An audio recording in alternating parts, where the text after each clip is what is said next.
Então, quando a gente fala dessas ações, elas seguem, então, portanto, uma lógica muito parecida com o que acontece no Rio de Janeiro, em comunidades, e o que isso significa na prática para a nossa população e principalmente para as forças de segurança pública. Seja bem-vindo, boa tarde.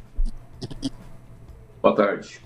Olha, é uma prática não muito comum pelo PCC, que ele desenvolveu uma estrutura criminosa para ganhar muito dinheiro e, para isso, buscou se plantar, de alguma maneira, em vários estados do país e depois aumentou mais ainda a ousadia e também muita competência de organização criminosa de fazer os grandes ganhos com a venda de drogas no mercado internacional.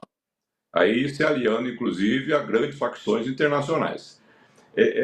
Como o PCC trabalha em sistema de rede, sem muita hierarquia, ele dá muita autonomia para seus afiliados operarem no tráfico de drogas, mas é muito raro que eles dominem territórios como faz o Comando Vermelho ou as milícias no Rio de Janeiro.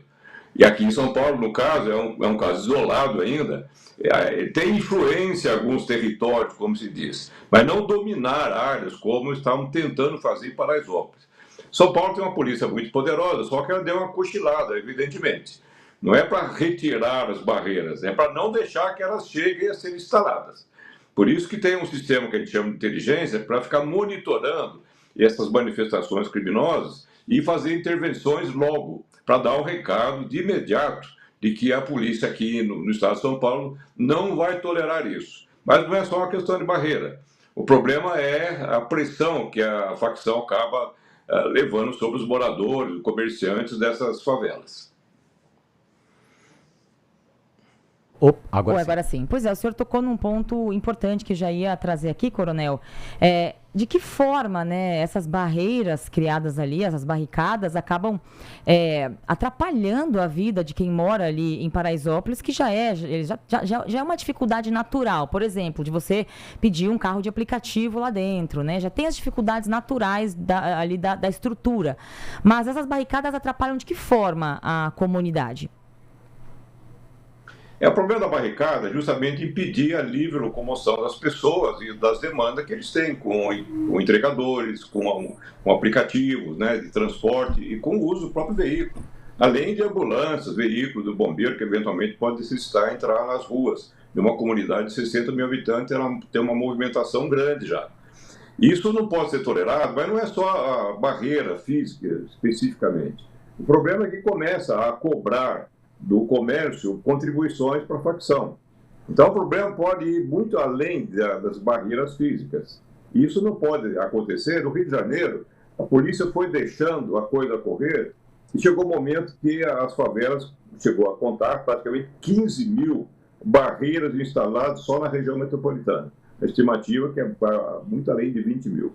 Então esses poucos casos não podem ter continuidade. A polícia toda, deve ser uma decisão do âmbito da Secretaria da Segurança, deve estar alertada em relação a qualquer início que mostre o domínio crescente de qualquer facção em comunidades. Comunidades não podem ser tiranizadas por chefetes aí do crime organizado, ou até do crime desorganizado. Agora, o senhor acredita, senhor José, que essas operações que tivemos aqui em São Paulo, então, têm um efeito duradouro, sem a presença constante da Polícia Militar? Ou acredita que essas barricadas podem voltar, podem ser reinstaladas rapidamente?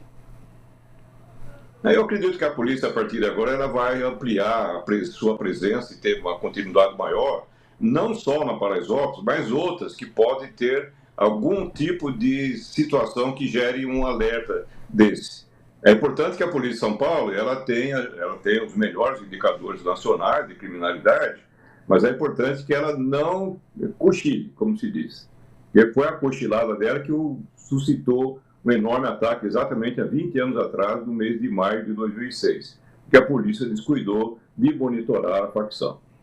Bom, o senhor, né, coronel, é um extremo conhecedor da segurança pública, especialmente aqui em São Paulo, e claro que a gente vê esse tipo de ação ali em Paraisópolis E não tem como, a gente até comentou aqui, o senhor mesmo falou, né, e não ligar com o que acontece no Rio de Janeiro. O senhor vê um risco de São Paulo começar a viver uma dinâmica parecida com a do Rio, com comunidades cada vez mais fechadas ali pelo crime organizado, com um confronto armado? Ou realmente o senhor acha que foi uma situação pontual de um certo, entre aspas, descuido ali, né, da polícia e que pode não vir a se repetir? Só para a gente poder, né, quem vê ali, o leigo vê e não adianta, né, a gente fica com receio. É um caso pontual, sim. Nós não temos relatos constantes de ambientes, territórios dominados, como no Rio de Janeiro.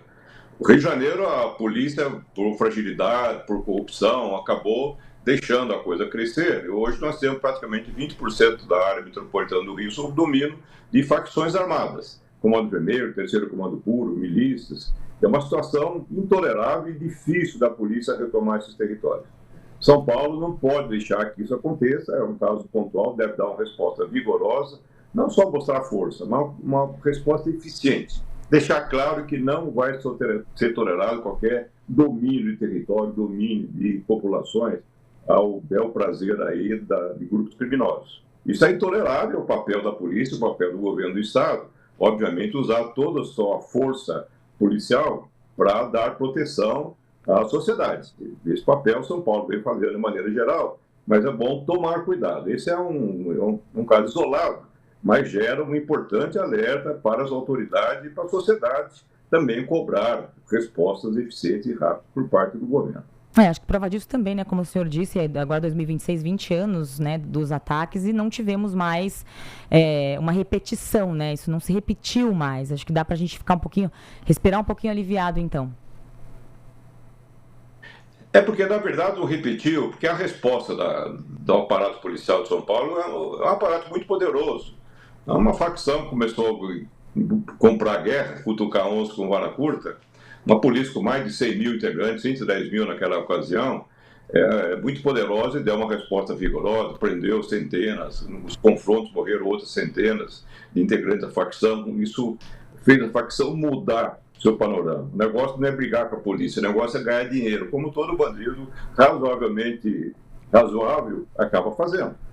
E o que aconteceu a partir daí foi uma grande evolução dessa facção, que começou aqui em São Paulo, está radiada por todo o país, porque as polícias federais também descuidaram desse alongamento da facção. E entrou em escalas internacionais para ganhar muito dinheiro. Esse dinheiro retorna hoje para ser aplicado até no serviço público, empresa de ônibus, colocação em fintechs. Ou seja, estão aplicando dinheiro de outra forma do que simplesmente extorquir moradores de cidades. Eu acredito que a própria facção deve estar puxando a orelha dos seus membros da cooperativa PCC, que estão aí deixando a facção mal vista, entre aspas, claro, perante a sociedade de maneira geral. A facção teve um crescimento tal, até por descuido também das autoridades, como mencionei, mas ela hoje tem um perfil mais discreto, que é um perfil que ela alçou praticamente, cresceu a um nível de máfia, como são as máfias italianas, ou a Yakuza japonesa, diferente dos cartéis mexicanos ou Comando Vermelho, que são mais violentos.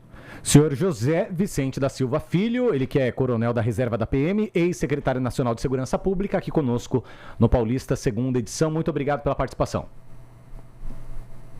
Boa tarde a todos. Obrigado pela